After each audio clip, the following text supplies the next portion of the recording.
الأجل مولا مولا. اعوذ باللہ من الشیطان الرجیم. بسم اللہ الرحمن الرحیم. وصلی اللہ علیک یا ولی العصر ادرکنا. ناظرین السلام علیکم. ہم المنتظر ٹی وی کے اس نئے شو میں آپ کا استقبال کرتے ہیں جس کا نام ہے معرفت دین. اس شو میں ہم مختلف موضوعات پر گفتگو کریں گے اور اس سلسلے کی آج کی نشست کا عنوان ہے اعتراضات غدیر. اس پر روشنی ڈالنے کے لیے اور ان اعتراضات کے جوابات کے لیے ہمارے ساتھ موجود ہے حجت الاسلام والمسلمین عالی جناب مولانا سید ذوالفقار مہدی صاحب. ہم ان کا اس شو میں استقبال کرتے ہیں. آغا السلام علیکم. وعلیکم السلام ورحمۃ اللہ وبرکاتہ. آغا ہم آپ کا اس شو میں تہ دل سے استقبال کرتے ہیں. آغا جیسے کہ اس نشست کا عنوان ہے اعتراضات غدیر، اور اگر ہم تاریخ میں دیکھیں تو سینکڑوں اعتراضات غدیر کے عنوان سے پائے جاتے ہیں. تو ایک اعتراض یہ ہے کہ جب حضرت علی علیہ السلام کی بیعت صحابہ نے غدیر قوم میں اعلان ولایت کے بعد کر لی تھی، تو حضرت علی علیہ السلام نے رسول خدا صلی اللہ علیہ وآلہ وسلم کی وفات کے فوراً بعد اپنا دعوی خلافت لوگوں کے سامنے پیش کیوں نہیں کیا؟ یہ ایک اعتراض پایا جاتا ہے. اعوذ باللہ من الشیطان الرجیم. بسم اللہ الرحمن الرحیم. وبہ نستعین وہو خیر المعین. رب یسر ولا تعسر وسہل علینا وتمم الخیر یا کریم. الحمدللہ الذی کفا وسلام علی عبادہ الذین اصطفیٰ محمد وآلہ الطاہرین. لا سیما الامام المبین بقیۃ اللہ فی الارضین الحجۃ الثانی عشر الامام المہدی المنتظر صلوات اللہ وسلامہ. دیکھیں اس کا کئی جواب ہے. پہلا جواب تو یہ ہے کہ آپ کے اور میرے اور جو بھی ہمارے دیکھنے اور سننے والے ہیں جی، ان کی زندگی میں جب دو سچویشن ہو، ٹھیک ہے، ایک سچویشن یہ ہو کہ میں پیغمبر اکرم صلی اللہ علیہ وسلم کی وفات کا درد، رنج اور غم میں مبتلا ہوں. جی، اب اسلامی قانون کے مطابق، خود رسول کی شریعت کے مطابق پہلا کام جو کرنا ہے رسول اللہ کو سپرد لحد کرنا ہے، کفن دفن کرنا ہے. جی بالکل. اور یہ اتنی بڑی مصیبت تھی کہ آپ کو آج میں آپ سے کہوں اگر اتنا بڑا غم طاری ہو تو ہم کپڑا، کھانا پینا اور اس سب سے بیگانے ہو جاتے ہیں. بے شک بے شک. اور ہمیں اپنا جو ہے خیال نہیں رہتا. جی، تو یہ خیال رہے گا کہ مجھے غدیر ثقیفہ میں جا کر غدیر ثابت کرنا چاہیے. جی، یہ سچی بات ہے. اسی لیے آپ کو تاریخ میں یہ دغدغہ دکھائی دے گا کہ جو بھی علی علیہ السلام اور ان کے شیعہ مخلص پیروکار تھے اور سارا غم و رنج و علم، دفن و کفن پیغمبر میں مصروف رہے. جی ٹھیک ہے. دوسری طرف سے ہمارے وہاں آپ تاریخ پڑھ لیجئے، یہ تو ثقیفہ میں دشمنوں نے اپنی چال چل لی. جی، ٹھیک ہے.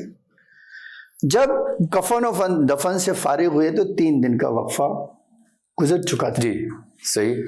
دوسری طرف جو ہے دشمنوں نے ایک جو ہے، دیکھیے آپ بڑی آسانی سے کہ ایک سازش کے تحت، ٹھیک ہے، ایک پلان کے تحت کیا کر لیا تھا کہ ہم اب مسلمانوں میں امن و امان اور اختلاف نہیں چاہتے ہیں. جی، اور جو بھی آواز بلند کرتا تھا اس کو مار دھاڑ کر کے جی خاموش بٹھا دینا ہے.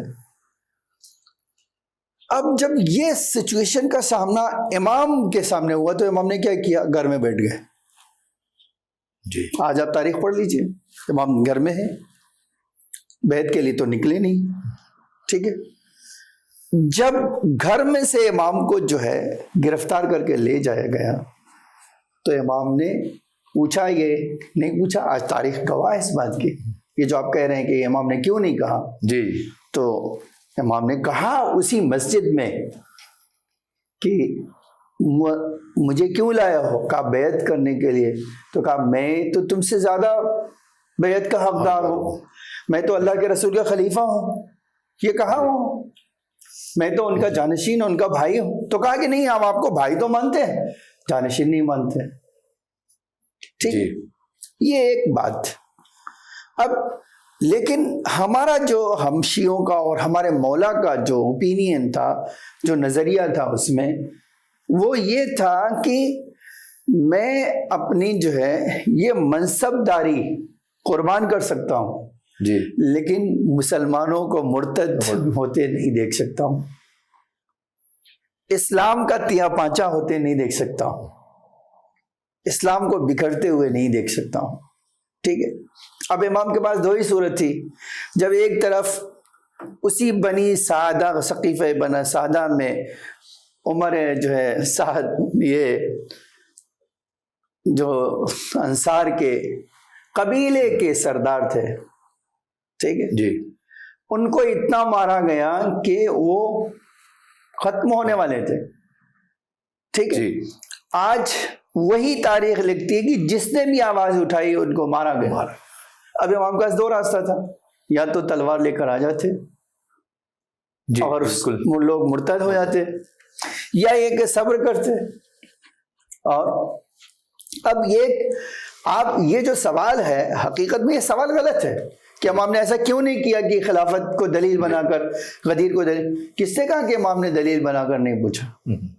اسی آج جو ہے ہمارے پاس مناشدہ نام کی حدیثیں موجود ہیں، مناشدات کے عنوان سے حدیثیں موجود ہیں، جی جس میں امام نے قسم کھلا کر یہ پوچھا ہے، ایسے لوگ تم میں سے موجود نہیں ہیں جنہوں نے غدیر خم میں اللہ کے رسول کے اس اعلان کو نہ سنا ہو، جس میں آپ نے فرمایا کہ جس کا میں مولا ہوں اس کا علی مولا ہے.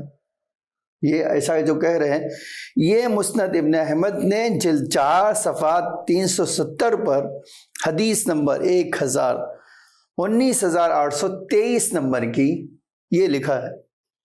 اب آپ خالی یہ دیکھیے، اس طرح کے جو اعتراض ہیں وہ صرف جو ہے دھوکہ دینے کے لیے، جی ورنہ یہ اعتراض کے جواب ہمارے علماء نے بہت پہلے دے دیا ہے.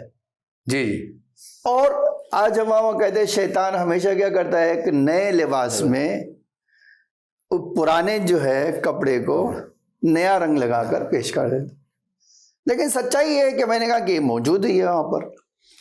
آج اسی زمانے میں جو لوگ کہہ رہے ہیں، کس نے کہا کہ امام علی علیہ السلام نے احتجاج نہیں کیا؟ اگر آپ دیکھنا چاہیں سینکڑوں حدیثیں دکھا سکتے ہیں جس میں یہ کہا گیا ہے کہ امام نے مختلف موقعوں پر انہی جو ہے خلفاء کے سامنے، یہ میں ایک حدیث پیش کرتا ہوں اور بات سمیٹ لیتا ہوں.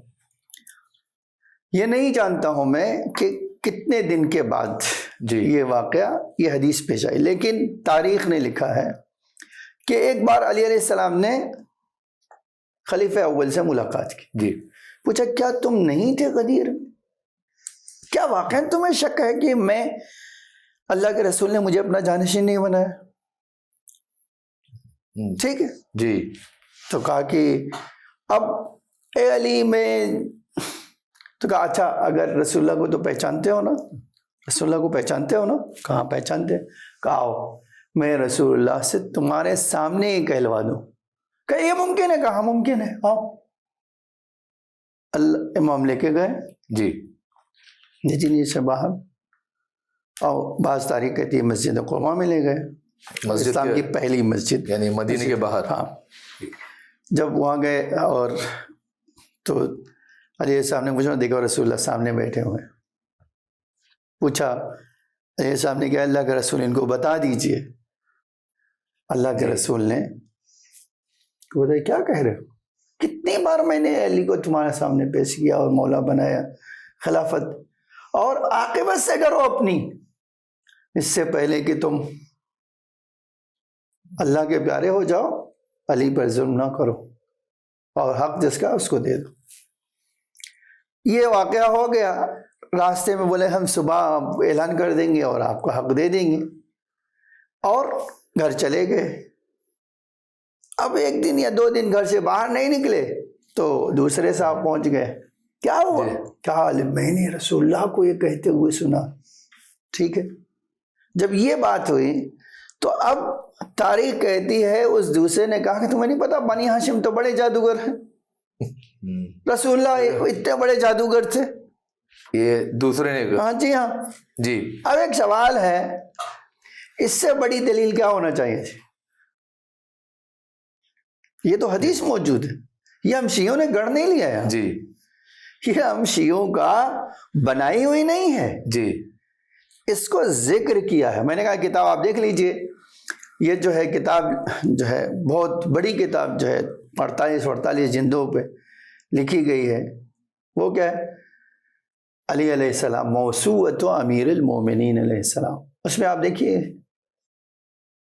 تو یہ کہنا سراسر غلط ہے کہ علی علیہ السلام کی جب بیعت ہو گئی تھی تو دوبارہ انہوں نے ذکر کیوں نہیں کیا؟ اچھا اگر مسئلہ یہی تھا تو گھر میں کیوں بیٹھے؟ ہم آپ الٹا سوال آپ سے کر لیتے ہیں جی، کہ اگر مسئلہ یہی تھا تو تجہیز و تکفین کے بعد جو ہے گھر میں کیوں بیٹھ گئے؟ اسی لیے تو بیٹھ گئے کہ بھئی اب جب یہ حد تک لوگ آ گئے ہیں ظلم کرنے پر، تو اب میرے پاس 2 ہی راستہ ہے، یا ان کو مار کے ختم کر دوں یا خاموشی اختیار کر دوں، صبر کریں انشاءاللہ۔ صبر کروں۔ تو میں آج نہج البلاغہ میں ہم نے فرمایا کہ میں نے صبر اس لیے کر لیا کہ میں دیکھ رہا تھا یہ اعراب کا اسلام تازہ ہے، نیا ہے، اگر میں لڑوں گا اور جنگ کروں گا تو مرتد ہو جائیں گے۔ دوسری طرف دشمنان اسلام روم ایران تاک میں بیٹھے ہوئے ہیں ختم کرنے کے لیے، جی، تو میں نے خاموشی کو بہتر سمجھا، یہ مصلحت تھی۔ جی الحمدللہ الحمدللہ، اور ہم آپ کے بہت بہت شکر گزار ہیں، آپ نے بہت ہی بہترین انداز میں اور احادیث اور واقعات کی روشنی میں اس چیز کو واضح کر دیا ہے کہ واقعاً حضرت علی علیہ السلام کا جو دعویٰ خلافت کا تھا وہ حضرت علیہ السلام نے رسول خدا صلی اللہ علیہ وآلہ وسلم کی وفات کے بعد بھی لوگوں کے سامنے پیش کیا، اور یہی نہیں بلکہ جو خلفاء اول جن کو کہتے ہیں ان کے سامنے بھی پیش کیا، اور ان کی ملاقات رسول خدا سے کروائی، بظاہر یعنی رسول خدا سے ملاقات ہوئی اور اعتراف کیا انہوں نے کہ میں انشاءاللہ حضرت علیہ السلام کا حق ان کو لوٹا دوں گا۔ یعنی اس واقعے سے اور احادیث سے یہ واضح ہو جاتا ہے کہ حضرت علی علیہ السلام کبھی خاموش نہیں رہے، اپنے دعوے کو پیش کیا، لیکن مصلحت یہ تھی کہ دشمنان اسلام یہ طاق میں تھے کہ کب مسلمانوں میں آپس میں تفرقہ پیدا ہو اور وہ اس کا فائدہ اٹھائے، اس لیے رسول حضرت علی علیہ السلام کے پاس میں 2 ہی راستے تھے، یا خاموش رہتے صبر کرتے یا تلوار اٹھاتے۔ تو حضرت علی علیہ السلام نے وہی راستہ اپنایا کہ جس سے اسلام باقی رہے، اسلام کی بقا رہے۔ ناظرین، جیسا کہ آپ نے دیکھا مولانا موصوف نے بہت ہی بہترین انداز میں اس اعتراض کو ہمارے لیے واضح کیا، ہم ان کے شکر گزار ہیں۔ انشاءاللہ ایک نئے اعتراض کے ساتھ ہم آپ کی خدمت میں کل پھر حاضر ہوں گے، تب تک کے لیے خدا حافظ، التماس دعا۔ اللهم صل على محمد وآل محمد وعجل فرجهم